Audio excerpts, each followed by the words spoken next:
करता हूं। जिस तरीके से आप कह रहे हो कि हमें थोड़ा सा गाइड कर दीजिए सेल्स वगैरह के बारे में, तो मैं आपका बेटे जो इंटरनल रेजिस्टेंस सेल का फाइंड आउट करने वाला टॉपिक है आपका, और ईएमएफ के कंपैरिजन का है, देन बेटा स्लाइड वायर ब्रिज का है। मैं पहले इन पे फोकस करता हूं, आपको कोई पॉइंट नहीं पता चलेगा तो मुझे बता दीजिएगा। और आप इसके ऑपरेटर्स के साथ भी काफी फेमिलियर हैं, आपका दोनों तरफ प्रैक्टिकल में भी और थ्योरी में भी दोनों तरफ का जो है काम चल जाएगा। सो आइए बेटे, सबसे पहले मैं बात कर लेता हूं to compare the EMF of two primary cells बेटा, प्राइमरी सेल्स। बच्चों एक आपको अभी अभी आपके एग्जाम्स में लेक्लेंची सेल को ट्रांसफार्मर के साथ कनेक्ट करके स्टेप अप स्टेप डाउन का क्वेश्चन भी आया हुआ था। अगर ऐसा दोबारा आए तो ये बात याद रखिएगा कि डीसी को आपका transformer step up step down नहीं करता, तो वो आपको सिर्फ बेटा कंफ्यूज करने के लिए या कंफ्यूजन के लिए ही था। इस चीज का खास ध्यान रखिएगा। जब भी आप बेटे ईएमएफ कंपेयर करते हो या इंटरनल रेजिस्टेंस फाइंड आउट करते हो आप अपने सेल्स वगैरह का, तो उस केस में बेटे क्या है, आपको पोटेंशियोमीटर डिवाइस की हमेशा जरूरत पड़ती है। और जहां पे भी आप पोटेंशियोमीटर यूज करोगे आपका बेसिक सर्किट या ऑक्सिलरी सर्किट बच्चों सेम रहेगा। और वो सर्किट क्या है dear children, we have the battery and then बेटे we have ammeter with us, then dear children we have rheostat with us, और इसके साथ ही साथ आपने ये एक की कनेक्ट किया है। और ये बेटे आपके पास आपके पोटेंशियोमीटर वायर का 4 फोल्ड्स आपने किए हैं, 100, 200, 300 एंड 400। आपकी प्रैक्टिकल की नोटबुक पर या फाइल पर भी ऐसा सर्किट बना होता है, लेकिन वो जनरली इसके 4 फोल्ड नहीं बनाते हैं बेटा। तो अगर वो 4 फोल्ड नहीं बनाएंगे तो आपको बेटे पर्टिकुलर वे में, इस वे में इसको जो है अपनी तरफ से ड्रॉ कर लेना है। अगर आप यहाँ पे सिंगल ही फोल्ड रखोगे तो हमें गलती के चांसेस होते हैं कि ये स्लाइड वायर ब्रिज तो नहीं है, एट द वन साइड वो माइंड में आ जाता है।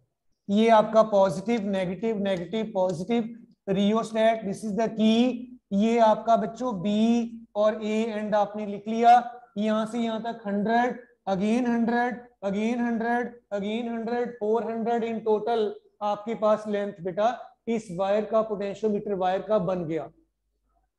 अब आपने जिन सेल्स का बेटा ईएमएफ्स का कंपैरिजन करना है उन दोनों सेल्स को आप इस सर्किट के साथ डियर चिल्ड्रन कनेक्ट करिए।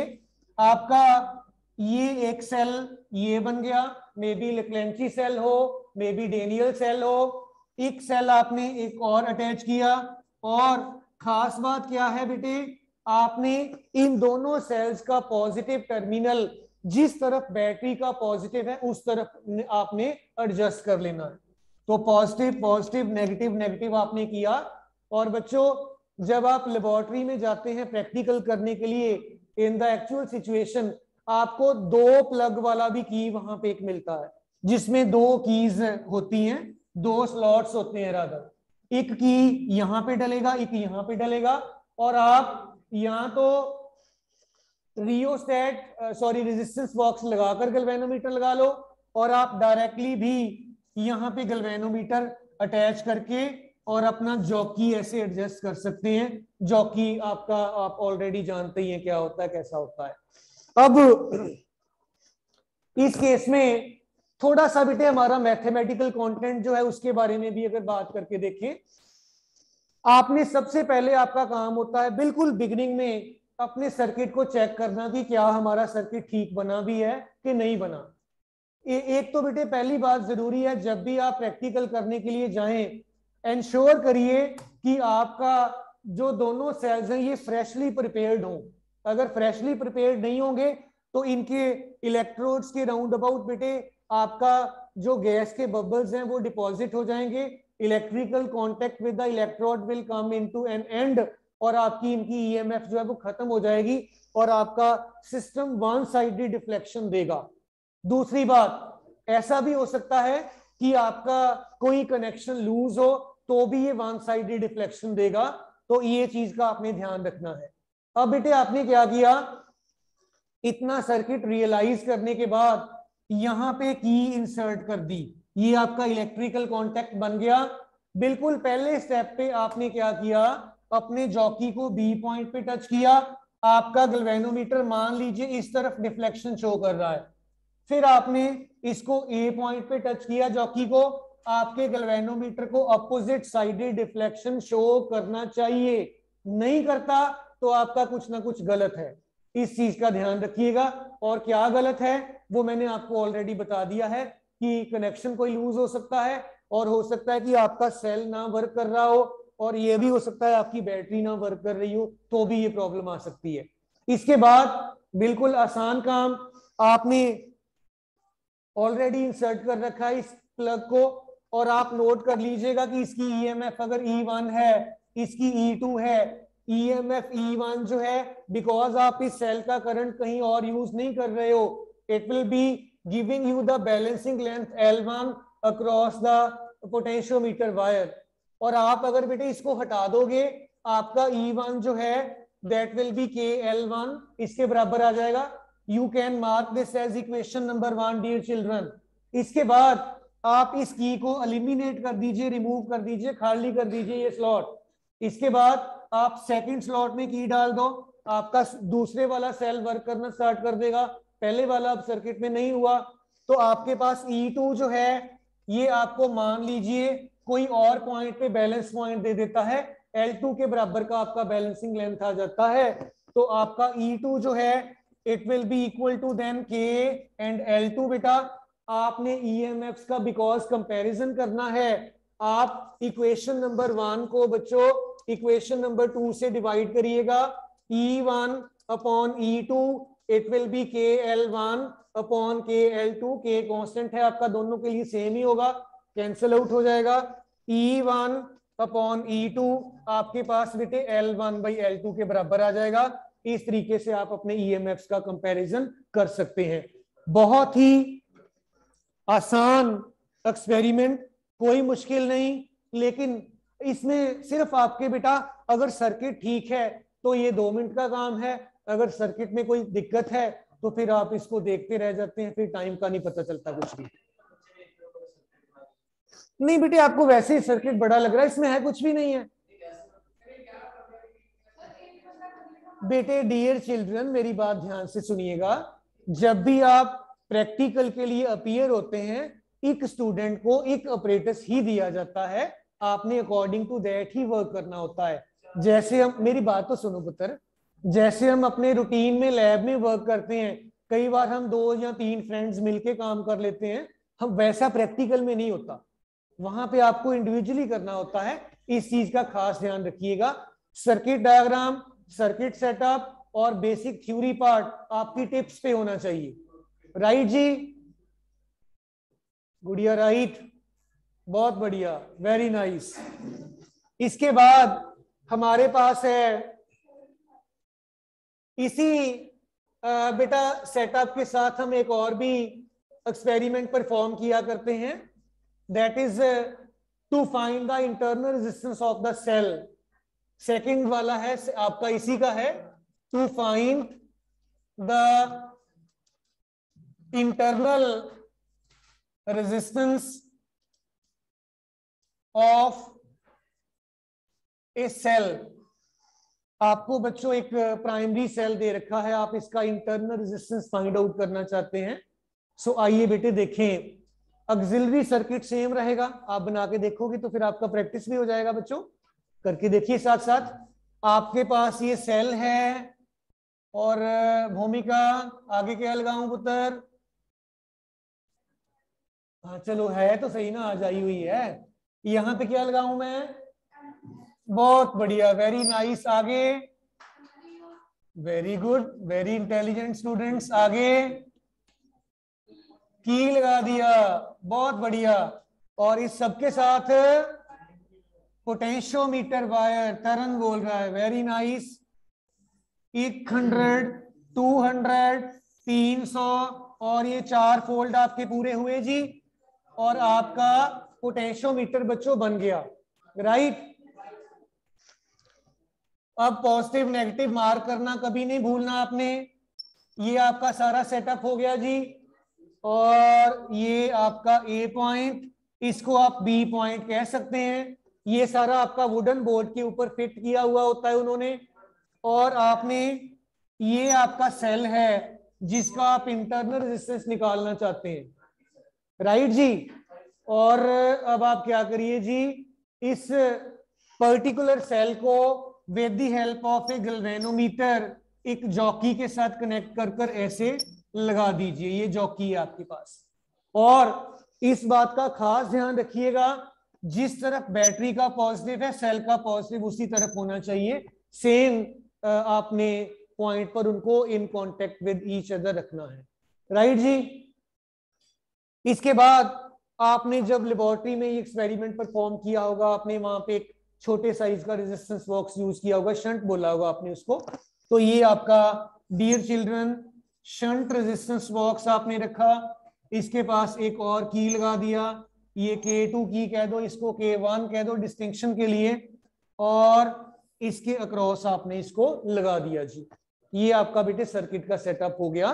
और आप बेटे अच्छे से जानते हैं K1 की को आपने पहले इंसर्ट कर लिया, की K1 आपने इंसर्ट किया तो आपका ऑक्सिलरी सर्किट सारा चल पड़ा, और आपने K2 की को पहले ओपन ही रखा हुआ है। आप अपना सर्किट चेक करना चाहते हैं कि ठीक चल रहा है कि नहीं ठीक चल रहा, आपने ए पॉइंट पर और बी पॉइंट पर जॉकी को टच करके ऑपोजिट साइडेड डिफ्लेक्शन नोट करके ये इंश्योर किया कि आपका सर्किट भी ठीक है, आपके सारे कंपोनेंट्स भी ठीक हैं और सारे प्रॉपरली वर्क कर रहे हैं। इसके बाद आप K2 की को प्रेजेंटली ओपन ही रखिएगा, और आप इसका balancing length across the potentiometer wire find out कर लीजिए। इसका EMF E जो है, let us imagine that L1 length पे आपको बैलेंस पॉइंट दे रहा है, तो E this is equal to KL1, जैसे आपने प्रीवियस एक्सपेरिमेंट में किया था वैसे कर दिया, राइट जी। बच्चों एक बात और समझिएगा, आपको पता है कि जब आप अपने सर्किट को ओपन रखते हो, आपके सेल का पोटेंशियल डिफरेंस EMF के बराबर होता है जब आपका करंट यूज नहीं हो रहा सर्किट के क्रॉस। तो यहाँ पे देखिए आपने ओपन रखा हुआ है, इसका EMF और पोटेंशियल डिफरेंस बराबर है, मतलब आपको EMF ही मिल रहा है इसके क्रॉस। अब दूसरी बार आपने क्या किया, K2 की को इंसर्ट किया, यहाँ इसको प्लग इन कर दिया, और आपने शंट की कुछ वैल्यू बाहर निकाल ली, 5 ओम 10 ओम कुछ ऐसे निकाल लिया। अब इसका मतलब ये हुआ आपके इस सेल का करंट इसके क्रॉस यूज हो रहा है, इस नीचे वाले पार्ट ऑफ द सर्किट के क्रॉस। तो इट विल मीन दैट कि अब आपको बैलेंसिंग लेंथ जो है वो EMF नहीं बल्कि पोटेंशियल डिफरेंस जो है वो मिलेगा। और आप इमेजिन कर लीजिए B आपका जो है L2 के बराबर के किसी लेंथ पर आपको बैलेंसिंग लेंथ दे रहा है, और आपने B को KL2 कह देना है। लेट अस से दिस इज इक्वेशन नंबर 2 पुत्र। और राधिका इंटरनल रेजिस्टेंस का बेटा फार्मूला क्या होता है हमारा सेल के? हाँ जी, नहीं नहीं नहीं, internal resistance in the case of the potentiometer, नहीं नहीं नहीं भूल गए। Internal resistance R E upon V -1 into S। यहाँ R लिखा होगा आपने, यहाँ पे बड़े वाला R लिखा होगा, याद करने की कोशिश करिएगा। R आपने यहाँ पे S के बराबर रखा हुआ है, E और V आपके सामने है। तो आइए सिंपली वैल्यूज को सब्स्टिट्यूट कर दें। हमारे पास बेटे बन गया small r it is equal to KL1 KL2 -1 into S, ये आपका कट जाएगा, और आपका इंटरनल रेजिस्टेंस बन गया जी L1 upon L2 -1 into S।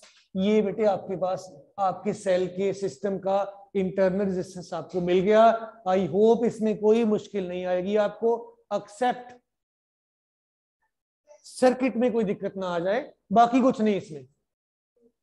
Circuit में कोई दिक्कत आएगा नहीं अगर आपका सेल फ्रेशली प्रिपेयर्ड होगा और आपके सारे कनेक्शंस टाइट होंगे, कोई दिक्कत नहीं आएगी। लेकिन अगर आप सेल फ्रेशली प्रिपेयर्ड नहीं लेते हैं फिर थोड़ी समस्या आ सकती है। देन वी हैव टू, हाँ जी बिल्कुल बिल्कुल दिया जाएगा। मेरा मतलब है कि अगर आपका सिंगल साइडेड डिफ्लेक्शन आ रहा है तो this may be one of the reasons. हाँ जी राधिका, चलें आगे। इसके बाद हमारे पास है to find unknown resistance using slide wire bridge.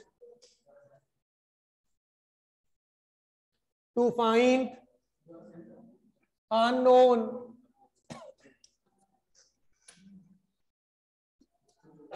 resistance using slide wire bridge। बेटे स्लाइड वायर ब्रिज जो है आपका, ये एक आपके व्हीट स्टोन ब्रिज का बेटा स्पेशल एप्लीकेशन है। आइए ब्रीफली बात करके खत्म करें इसको भी बेटा। आपको ये एक वुडन ब्लॉक के ऊपर कॉपर का स्ट्रिप दिया जाता है और ये सारे का सारा with the help of the screws वहां पे टाइटली फास्टेंड होता है। और बेटे anyone from your side, Bhavya, Bhavya है क्लास में? है। तो बेटे ये कॉपर का स्ट्रिप क्यों यूज करते हैं, कैन यू टेल? हाँ जी हाँ जी, ये कॉपर का स्ट्रिप है ना बेटा, इसको क्यों यूज किया जाता है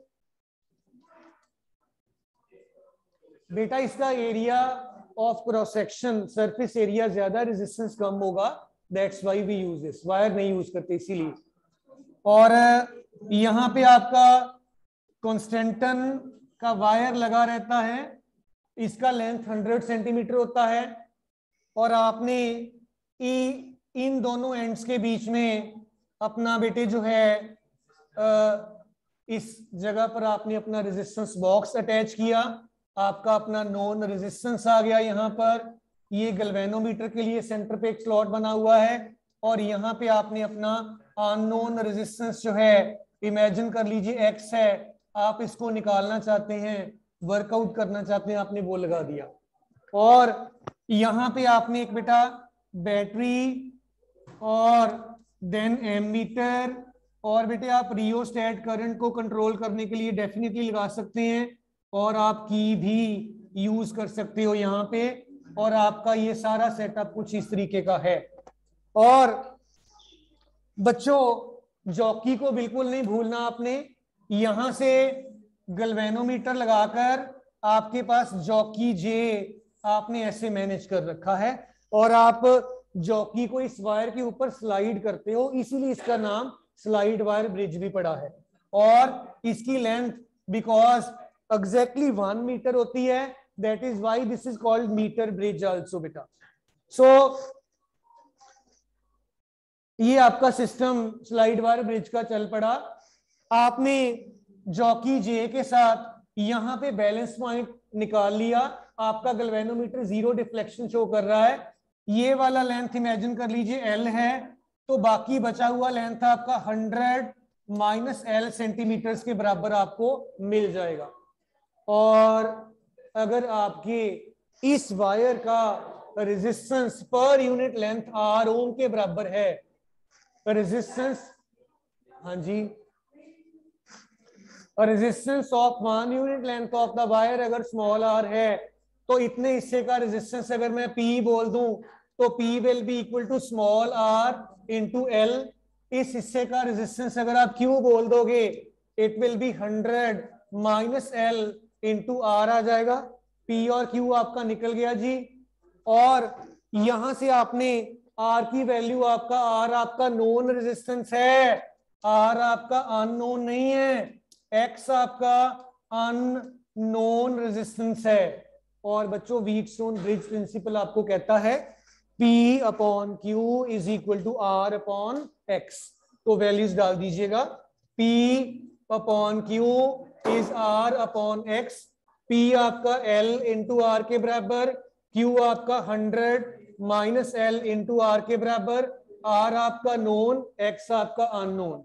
और X this is equal to your बेटा capital R into 100 minus L upon L। लेकिन बात यहां पर खत्म नहीं होती है, मेरी बात ध्यान से सुनिएगा। राधिका, जब आपने प्रैक्टिकल किया था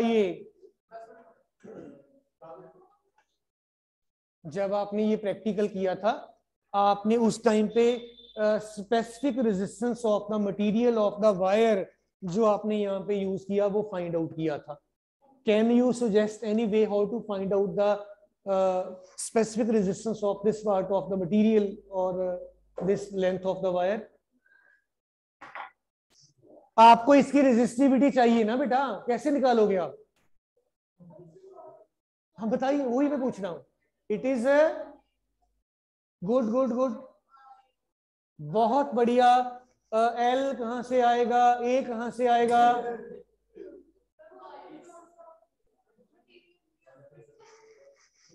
बढ़िया बढ़िया, बहुत बढ़िया, आगे बोलिए। बहुत बढ़िया।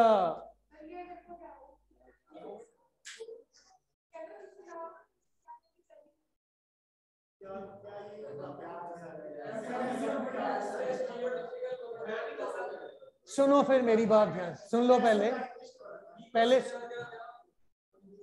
पहले सुन लो इधर, बाकी बातें बाद में कर लेते हैं। यहां पे आपका, बच्चों ध्यान दो प्लीज, आपका ये अननोन मटेरियल का वायर आपने यहाँ पे अटैच कर रखा है। इसकी लेंथ आप डायरेक्टली मेजर कर सकते हैं with the help of the scale.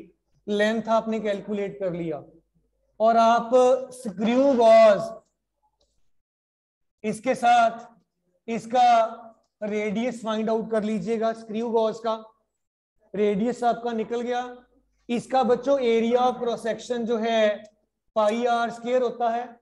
आपको रेडियस डायरेक्टली मिलेगा, आपको डायामीटर मिलेगा। या आप इसको ऐसे कर लो, पाई डी स्क्वायर बाई 4 भी कर लो, एक ही बात है। रेडियस को डायामीटर बाई 2 लिखोगे, उसका स्क्वायर करोगे, डी स्क्वायर बाई 4 आ जाएगा जी। अब आपने यहां पे पुट कर देना है। एक्स आपका जो है रो इंटू एल अपॉन ए हो जाएगा जी। अरे बच्चों क्या कहते हैं? कहते हैं yes, rho L pi D square upon 4, it is your R 100 minus L upon L हुआ जी। आपको रो चाहिए? यस। सो आपका रो जो है R 100 minus L upon L, इसको उधर ले जाइए, it is pi D square upon 4। और ये एल को इस एल के साथ कंफ्यूज नहीं होना, इसको एल डैश लिख लो आप। ये लेंथ ऑफ द वायर है जो आप यूज कर रहे थे। ये एल आपका ये वाला बैलेंसिंग लेंथ नहीं है, ये अलग चीज है। राइट जी? अब कोई दिक्कत तो नहीं आएगी, हो जाएगा चकाचक। गुड। और कुछ इसमें प्रॉब्लम है आपको? एक आपका बेटे सिंपल ओम्स लॉ सर्किट का सेटअप है। अब तो उससे नहीं करेंगे।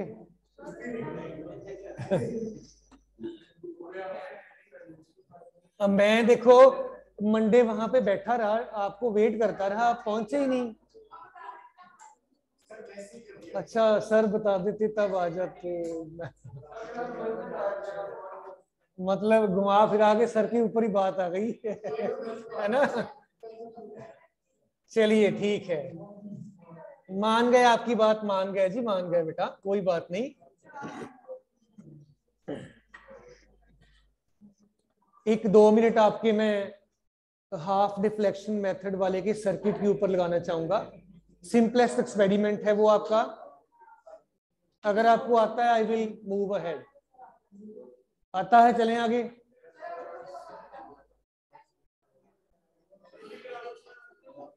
ओके बेटा, बोलिए फिर, चलें आगे। ठीक है जी बेटा, इसके बाद आपका जो है हम डिस्कशन स्टार्ट करते हैं। 3 चीजें हैं मेरे पास इंपॉर्टेंट जो मैंने लोकेट कर रखी हैं। एक तो आपका LCR सर्किट में, उसमें स्पेशली जो कंपोनेंट्स हैं आपके, कैपेसिटर है, इंडक्टर है, रेजिस्टर है, इनके क्रॉस पावर के कंजम्पशन की बात है, या LCR सीरीज सर्किट की बात है एज सच। इसमें थोड़ा बात करने वाली पड़ी है, एक स्ट्रेट कंडक्टर की बात पड़ी है। बताइए मैं कहां से करवा दूं आपको। ओके बेटा, आपका ये प्योर इंडक्टर, पहले मैं बेसिक्स की बात कर लेता हूं ब्रीफली। प्योर इंडक्टर, आपने एक AC सोर्स को अप्लाई कर दिया इसके अक्रॉस, इसकी coefficient of self inductance L के बराबर की है, ये आपका AC सोर्स आपने अटैच कर रखा है। तो द मोमेंट आप इस सर्किट को स्विच ऑन करते हैं, AC इस L के क्रॉस अल्टरनेटिंग करंट का मैग्नीट्यूड बढ़ने लगेगा। आप जानते हैं AC आपका जो है ये इस फॉर्म में आता है, मैग्नीट्यूड लगातार बदल रहा है, डायरेक्शन पीरियोडिकली बदल रही है। जब आप इसके क्रॉस AC को अटैच करोगे, AC सोर्स को अटैच करोगे, इसमें एक बेटा करंट की ग्रोथ को और करंट के डिके को, दोनों को अपोज करने की प्रॉपर्टी है, इसीलिए इसको इंडक्टर बोलते हैं। और उसके अकॉर्डिंगली इसमें एक -L इंटू DI/dt के बराबर इसमें बैक EMF डेवलप हो जाएगा। अगर आप चाहते हैं कि आपका करंट इसके क्रॉस स्मूथली फ्लो करता रहे, आपको एटलीस्ट इसके बराबर अपने सोर्स की EMF को मैनेज करना पड़ेगा। तो आपका बच्चों अप्लाइड EMF जो है EL इंटू DI/dt के बराबर बच्चों हो गया। और आप जानते हैं आपका AC voltage E0 sign omega t के बराबर हुआ करता है। You can just substitute this बेटा, और आपके पास E0 sign omega t, it is L and DI/dt हो जाएगा जी। और आपने DI/dt यहां से थोड़ा सा रीअरेंज करना है टर्म्स को, और आपके पास E0/L and sine of omega t आ जाएगा। और dt को इस तरफ अगर शिफ्ट कर दें, इधर से आप उठा लो, तो आपका dt साथ में आ जाएगा जी। आपको बेटे देखिए करंट चाहिए सर्किट के क्रॉस, वोल्टेज आपके पास है, आप इसको इंटीग्रेट कर दीजिएगा। इंटीग्रेट करने के बाद आपको I मिलेगा यहाँ पे, ये सारा आपका कांस्टेंट है E0/L बेटा। इंटीग्रल आपके पास आ जाएगा जी sine omega t dt। Limit नहीं इसका, ये आपका इन डेफिनिट इंटीग्रेशन है, लिमिट नहीं डाला हमने कोई भी। साइन का इंटीग्रल पुत्र, साइन का इंटीग्रल माइनस कॉस नहीं होता, माइनस कॉस नहीं होता। साइन का इंटीग्रल बेटे ये तो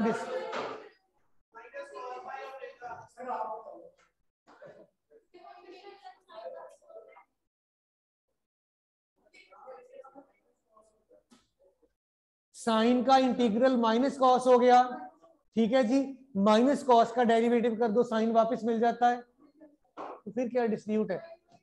अच्छा I E0/L minus cos of omega t लिख दूं, कोई दिक्कत वाली बात तो नहीं। एक टर्म मिस हो रही है, कौन सी बताइए। It is omega, it is omega, right बेटे। तो वो आपने मैनेज कर लिया। अब आप सिंपली बेटे वैल्यू सब्स्टिट्यूट कर दीजिए। आप है क्या कट जाएगा, वो एंगल में है। I it is equal to -E0/ओमेगा L and cos of omega t. इस नेगेटिव साइन को यहां पे एडजस्ट करने की कोशिश करेंगे और ओमेगा एल को आप एक्सएल लिखा करते हो। ई आपके पास जो है पीक वैल्यू ई नॉट के बराबर का है, इसको मैंने बच्चों एक्सएल लिखा, और ये आपके पास बच्चों साइन ऑफ ओमेगा टी -π/2 कर लोगे आप एडजस्ट करने के लिए साइन को। Voltage upon your inductive reactance, ये आपको करंट दे देगा peak value I is equal to I nought sine omega t -π/2। और बेटे जब आप इसको कंपेयर करोगे इसको इसके साथ ई नॉट साइन ओमेगा टी के साथ कंपेयर करने पे आपको पता चल जाएगा कि करंट जो है वो 90 डिग्री पीछे चल रहा है। ठीक है जी बेटे, लैग कर रहा है, पीछे चल रहा है, वही होता है। सो इसमें एक्सेल के बारे में बेटे काफी ज्यादा इंफॉर्मेशन बच्चों से रिपीटेडली पूछी गई है, इस पे फोकस करना बहुत जरूरी है। ऐसे ही इसके पैरेलल आपका कैपेसिटर का केस भी आएगा, उसको ध्यान में रखिएगा। आप एक्सेल की जब बात करोगे, एक्सेल आपका बेटा ओमेगा एल के बराबर, ओमेगा को आप 2 न्यू एल लिखोगे, एक्सेल को।